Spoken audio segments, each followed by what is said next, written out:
काय बाई हा उन्हाळा.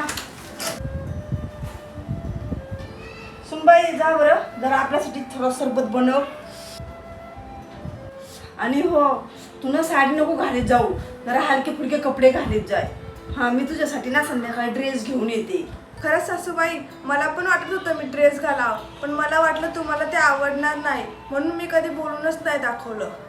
अगं हक्क आहे तुझा, तू सांगायला पाहिजे होतंस ना. आई, हे काय चाललंय? वहिनीला एवढं डोक्यावर नको चढून घेऊ. सून आहे ती, साडीतच शोभते. जास्त सवलत दिल्यावर लोक डोक्यावर चढतात, समजलं? जयश्री, तू तुझं बघ.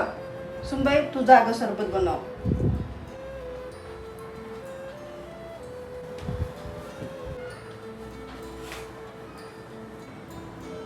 सासूबाई, हे घ्या लिंबू पाणी. ते ठेव तिथं. आणि हा ड्रेस कसा आहे बघ. छान आहे सासूबाई. जा मग पटकन घालून ये. हो, लगेच घालून येते. आई, तू माझं ऐकत नाहीस. बघितलं ना मोठी काकूच्या सुनाचं काय झालं? तशीच ही पण तुला बाजूला सारून हिची मनमानी करेल, लक्षात ठेव.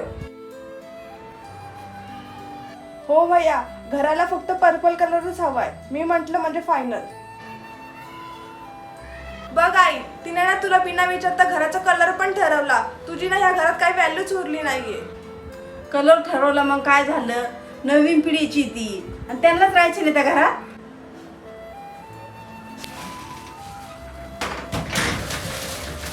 हा, बहिणीच्या कपाटात बिस्किट? आता जाऊन आईला सांगते, चांगलीच क्लास घेईन तिची. आई, कहर झाला आता. दादा तुला बिना विचारता वहिनीला बिस्किट आणून देतोय. तुला आणून दिले का ती? मी लक्षात ठेव, ही बाई ना तुला घराबाहेर काढल्याशिवाय राहणार नाही. तू सासू आहेस, जरा तिच्या हक्क चालव, मुठीत ठेव तिला. जयश्री भास्कर, आमच्या नात्यामध्ये विष काढवणं बंद कर आता. ते टोस्ट तुझ्या दादाने नाही, बल्कि मी आणून दिले होते. माझ्या सुनाची काळजी मी नाही घेणार तर कोण घेणार? तू सासरी गेल्यावर तुझ्या सासऱ्यांनी मान द्यावा असं तुला जर वाटत असेल तर आधी दुसऱ्यांच्या लेकीला मान द्यायला शिक. तुझ्या मनामध्ये वहिनीबद्दल इतका राग का ग? इतका राग जर तिच्याबद्दल असेल तर तू तुझ्या सासरी कशी सुखी राहशील? सॉरी आई, माझं चुकलं. शहाणी झाली आता माझी मुलगी, आणि असंच नीट राहा.